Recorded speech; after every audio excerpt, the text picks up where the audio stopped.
नमस्कार दोस्तों। आज की कहानी का शीर्षक है ज्ञान की बातें। एक राजा था, उसका एक ही पुत्र था। क्योंकि वह बचपन से ही बड़े लाड प्यार से पाला था, इसी कारण वह आगे चलकर आलसी हो गया था। जब राजा की मृत्यु होने लगी तो उसने अपने इकलौते पुत्र को बुलाकर कहा, बेटा मैं तो मृत्यु शैया पर पड़ा हूँ, किंतु तुम एक बात ध्यान रखना, तुम प्रजा को सताना नहीं और उन्हें हमेशा खुश व संपन्न रखना।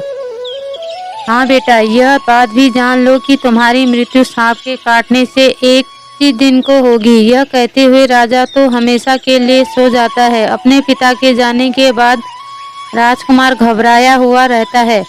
एक दिन उसके मन में यह बात आई कि जंगल में जाकर तपस्या की जाए और राजकुमार सारा राजपाट और अपनी पत्नी व बच्ची को छोड़कर जंगल में चले जाते हैं। तो उसे जंगल में एक महात्मा जी मिले।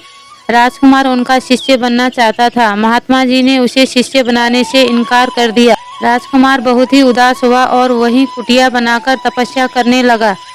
उसकी तपस्या से महात्मा जी बहुत ही प्रभावित हुए। एक दिन महात्मा जी ने कहा, बेटा तुम तो राजकुमार हो, तुम अपने राज्य वापस लौट जाओ और राजपाट संभालो। लेकिन राजकुमार ने कहा, महाराज मैं अपने राज्य में वापस नहीं लौटूंगा। तो महात्मा जी बोले, लेकिन क्यों, क्या बात है बेटा? राजकुमार ने कहा, महाराज बात ऐसी है कि मेरी मौत सांप के काटने से लिखी है। मैं चाहता हूँ कि सांप ना काटे, अतः मेरा विचार है कि मैं यहाँ आपके चरणों में बाकी की जिंदगी गुजार दूं। तो महात्मा जी ने कहा, राजकुमार यह तुम्हारी भूल है, जो तुम्हारे भाग्य में लिखा है वही होगा, उसे टलने वाला कोई नहीं है। जाओ अपने महल वापस लौट जाओ। आखिर में राजकुमार मान जाता है और वह साधु से कहता है, महात्मा आप मुझे कुछ उपदेश देने की कृपा करें। साधु महात्मा कहते हैं, मेरी 3 बातों को हमेशा ध्यान में रखना कि सुबह उठकर टहलना चाहिए, इससे लक्ष्मी आती है। और दूसरी बात,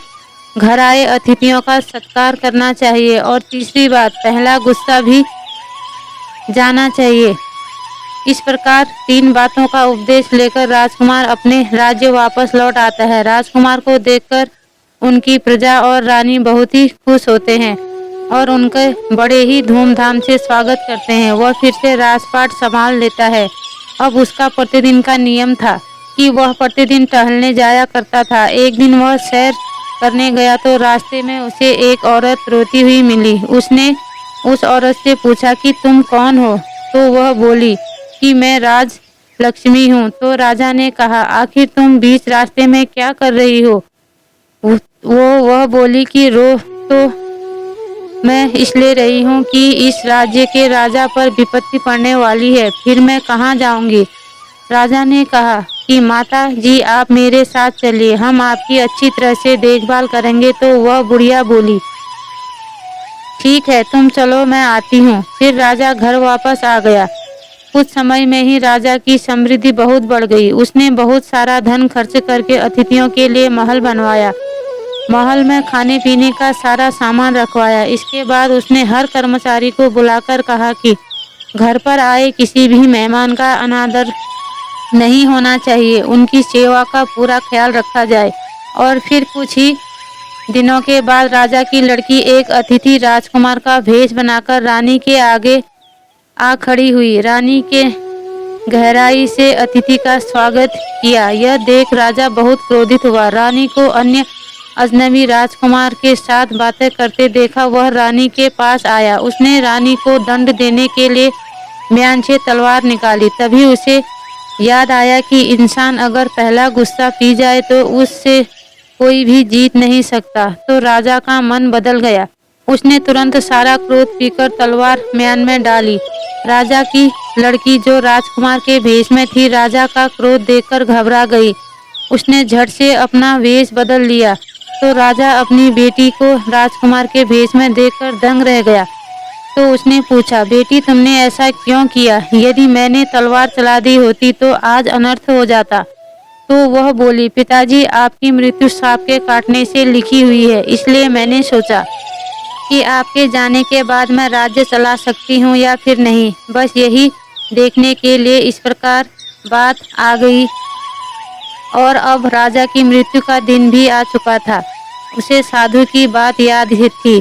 कि घर आए अतिथि का स्वागत करना चाहिए। उसने निर्णय किया कि वह अपने मधुर व्यवहार से अपने शत्रु का सांप का दिल जीतने का प्रयास करेगा। राजा को पता था कि दुनिया में प्रेम से बढ़कर कुछ भी नहीं है। उसने मुख्य द्वार और अपने सोने वाले कक्ष तक फूल और इत्र का छिड़काव कर दिया और जगह जगह पर मीठे दूध के कटोरे रखवा दिए और सैनिकों को यह भी बोल दिया कि सांप को किसी भी प्रकार का कोई कष्ट नहीं होना चाहिए। जैसे ही सांप आया और स्वागत की व्यवस्था देख खुश हो गया, वह पहले पंखुड़ियों पर लेटते हुए फिर मीठे दूध का सेवन करते हुए आगे बढ़ता गया। इस प्रकार उसके मन में क्रोध की जगह दया का भाव जागृत होने लगा। अब उसके लिए राजा को काटना असंभव हो गया।